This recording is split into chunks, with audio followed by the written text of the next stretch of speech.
bin Khattab, pemimpin yang bersahaja dan mengagumkan.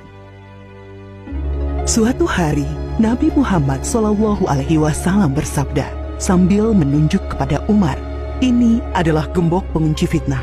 Ia akan menjadi gembok yang mencegah fitnah, perpecahan di antara kalian, selama ia masih hidup di tengah-tengah kalian." Hadis riwayat Al-Bazzar dari Qudamah bin Maz'un. Ia biasa dipanggil Umar. Ayahnya bernama Al-Khattab, lahir di Mekah 13 tahun setelah tahun gajah. Ia termasuk keluarga elit yang sangat dihormati di kalangan suku Quraisy. Awalnya, Umar termasuk orang yang paling memusuhi Islam. Namun setelah masuk Islam pada tahun ke-6 kenabian, ia menjadi salah satu yang paling membela kekuatan Islam. Dengan masuk Islamnya Umar bin Khattab, Allah telah menjawab doa yang telah dipanjatkan Rasulullah SAW 2 hari sebelumnya. Ya Allah, kuatkanlah Islam dengan Umar bin Khattab atau Amr bin Hisham, yakni Abu Jahal. Umar bin Khattab dikenal sebagai orang yang sangat pemberani demi kebenaran dan keyakinan. Ia mengikuti semua peperangan bersama Rasulullah SAW.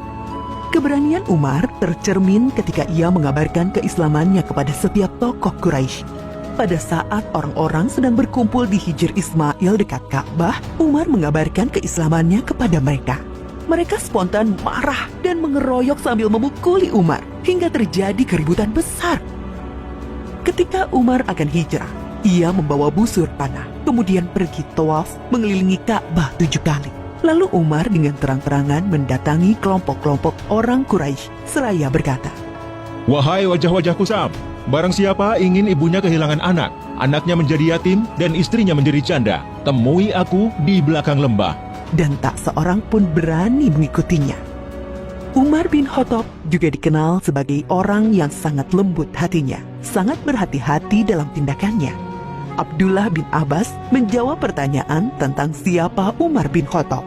Ia laksana burung yang terbang dengan sangat hati-hati. Ia selalu memandang bahwa seluruh jalan yang akan dilalui penuh dengan perangkap dan jebakan yang akan menjauhkannya dari Allah Subhanahu wa Ta'ala. Itulah sebabnya Allah membimbingnya dan banyak memberikan karomah, yaitu hal luar biasa yang hanya diberikan Allah kepada para kekasihnya, sehingga beberapa kali ucapannya direspon oleh Allah Subhanahu wa Ta'ala. Di antara karomah Umar bin Khattab yang diberikan oleh Allah Subhanahu wa Ta'ala kepadanya, yaitu pada suatu hari ia mengirimkan pasukan perang yang dipimpin oleh Sariyah. Setelah sekian lama pengiriman pasukan, ketika sedang menyampaikan khutbah Jumat di Masjid Nabawi di Madinah, tiba-tiba Umar berkata, "Hai Sariyah, ke gunung, ke gunung, ke gunung." Hadirin yang di dalam masjid pun saling berpandangan dan merasa heran. Berselang 1 bulan, datanglah seorang utusan Sariyah menyampaikan surat kepada Umar bin Khattab. Ia menceritakan bahwa pasukan Islam saat itu sedang terdesak di dekat gunung di daerah Nahawan, sebuah tempat yang jauh dari Madinah, dan mendengar seruan Khalifah Umar radhiyallahu anhu. Lalu kami berlindung di gunung, dan Allah memenangkan kami atas musuh-musuh kami. Kisah karomah Umar bin Khattab yang lain adalah ketika Gubernur Mesir Amr bin Al-Ash mengirimkan surat kepadanya. Amr bin Al-Ash telah menghapus kebiasaan orang-orang Mesir yang mengorbankan seorang gadis untuk Sungai Nil. Namun belakangan hari setelah itu, air Sungai Nil mengering. Lalu Umar bin Khattab menjawab surat Gubernur Mesir itu sambil melampirkan sebuah catatan kecil yang bertuliskan, "Dari hamba Allah, Amirul Mukminin Umar bin Khattab, amma ba'du. Hai Sungai Nil, jika engkau mengalir karena dirimu sendiri, maka janganlah engkau mengalir. Namun jika airmu dialirkan oleh Allah Subhanahu wa Ta'ala, maka mintalah kepada Allah yang Maha Kuasa untuk mengalirkan airmu kembali." Setelah Amr bin Al-Ash melemparkan catatan Umar tersebut ke dalam Sungai Nil, lalu Allah Subhanahu wa Ta'ala mengalirkan air Sungai Nil dengan sangat deras. Di kalangan para sahabat dan orang-orang dekatnya, Umar dikenal sebagai sosok pemimpin yang sangat sederhana dan sangat bersahaja. Hal itu tercermin dari pernyataannya ketika ia menolak pemberian para sahabat karibnya berupa budak perempuan untuk membantu tugas-tugas rumah tangganya. Umar berkata, "Tidak pantas Amirul Mukminin memiliki seorang budak perempuan. Itu tidak halal baginya." Sesungguhnya ia adalah harta milik Allah. Tidak ada harta Allah yang halal bagi Umar, selain 2 setel pakaian, setelan untuk musim dingin dan setelan untuk musim panas, dan aku tidak pernah memakai pakaian itu untuk berhaji atau umroh. Adapun makananku dan keluargaku sama dengan makanan orang Quraisy, dari kelas yang tidak terlalu kaya dan tidak terlalu miskin. Selebihnya aku hanyalah seorang lelaki dari kaum muslimin. Umar mendidik keluarganya untuk bersahaja. Ketika ia datang ke rumah salah seorang anaknya yang bernama Ashim, Umar melihatnya sedang makan daging. Umar bertanya, Apa ini? Aku ingin sekali makan dengan daging. jawab Ashim, Apakah setiap makanan yang kau inginkan akan kau makan? sergah Umar. Sungguh, seseorang dianggap sebagai pemboros jika ia selalu menuruti apa yang diinginkannya. Imbuh Umar. Bahkan Umar mengharuskan para pejabatnya untuk bersikap sederhana dan bersahaja. Jika Umar mengangkat seorang pejabat negara, ia menuliskan kontrak politik. Isinya sang pejabat tidak boleh hidup di atas standar masyarakat umum, baik kendaraan, pakaian, maupun makanan. Umar memegang jabatan khalifah, yaitu pemimpin tertinggi umat Islam, berdasarkan wasiat dari Abu Bakar Asyiri pada tahun 13 Hijriah. Di masa pemerintahannya, Umar banyak menaklukkan kota-kota besar di beberapa negara di benua Asia dan Afrika, seperti kota Himsyok, Aleppo, Antokia di Suriah, Basrah, dan Kufah di Irak, Tobariyah di Yordania, dan beberapa kota lainnya di Mesir, Libya, dan Maroko. Jasa-jasa Umar bin Khattab untuk kaum muslimin sangat banyak.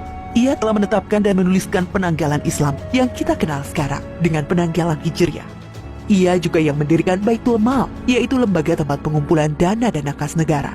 Umar membangun kota-kota besar seperti Kufah, Basrah, Jazirah, Syam, Mausil, dan mengangkat para hakim di sana, serta melengkapinya dengan kantor-kantor administrasi. Umar bin Khattab juga dikenal sebagai pribadi yang sangat adil dan teliti, sangat takut melakukan kezoliman sekecil apapun. Umar pernah mengatakan, Sesungguhnya aku menempatkan diriku terhadap harta milik Allah, harta Baitul Mal, laksana posisi wali anak yatim terhadap harta anak yatim. Sejauh kemampuanku, aku akan menahan diri dari memakan harta milik Allah. Namun jika aku sangat membutuhkannya, aku akan memakannya dengan cara yang patut. Jika aku sudah mampu, aku akan bayarkan kembali apa yang aku makan itu. bahkan ketika ia sakit dan hendak menyampaikan khutbahnya, para hadirin mengabarkan bahwa obat dari sakitnya itu adalah madu yang ada di Baitul Mal. Umar berkata, Kalau kalian mengizinkanku untuk mengambilnya, akan aku ambil. Kalau tidak, maka kunyatakan benda itu haram untukku. Umar bin Khattab adalah pemimpin yang sangat sayang dan peduli dengan rakyat yang dipimpinnya.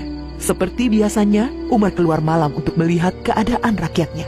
Di tengah perjalanan, ia mendengar suara seorang wanita yang melantunkan bait syair kerinduan kepada suaminya yang bertugas jihad di jalan Allah. Lalu ia bergegas pulang dan meminta pendapat putrinya, Hafsah. Seberapa lama seorang wanita sanggup menahan kerinduan terhadap suami?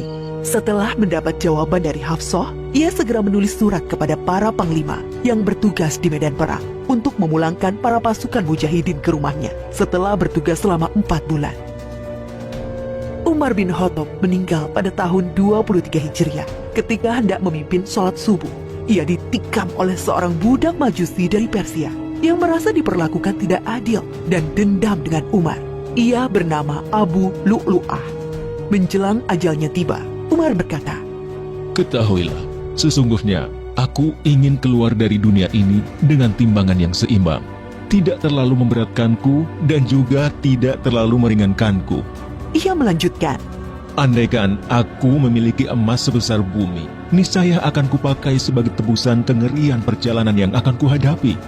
Adapun persoalan khalifah, kuperintahkan agar dimusyawarahkan oleh Utsman bin Affan, Ali bin Abi Thalib, Zubair bin Awam, Abdurrahman bin Auf, Sa'ad bin Abi Waqqas, dan Tolhah bin Ubaidillah.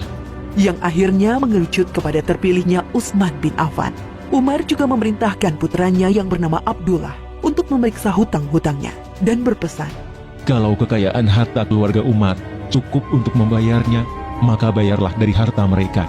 Namun, jika tidak mencukupi, maka mintalah dari Bani Adi. Kalau masih tidak mencukupi, maka mintalah dari orang-orang Quraisy. Umar berpesan, Pergilah menemui Ummul Mukminin Aisyah dan katakan bahwa Umar meminta izin untuk dikebumikan bersama dua sahabatnya. Abdullah pun pergi menemui Aisyah dan mengulangi kata-kata ayahnya. Aisyah menjawab, tadinya aku menginginkan tempat itu untuk diriku sendiri, tapi kini aku lebih mementingkan ia daripada diriku.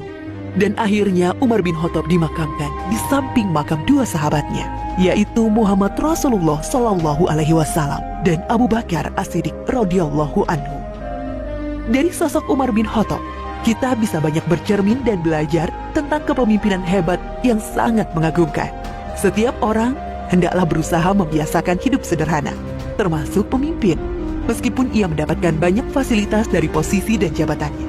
Alangkah mulia seseorang yang memiliki sifat peduli dan kasih sayang kepada sesama makhluk Allah, termasuk kepada hewan. Begitulah Islam mengajarkan seorang pemimpin yang tegas dan kuat, namun memiliki sifat sayang dan peduli, akan terhindar dari sifat aniaya. Kemuliaan hidup tidak selalu hadir dari kedudukan seseorang, tidak pula ketenarannya. Seringkali, kemuliaan hidup lahir dari sifat rendah hatinya, sikap kehati-hatiannya, sikap pembelaannya kepada yang lemah, juga dari karya nyata yang dapat dimanfaatkan orang banyak di sekitarnya.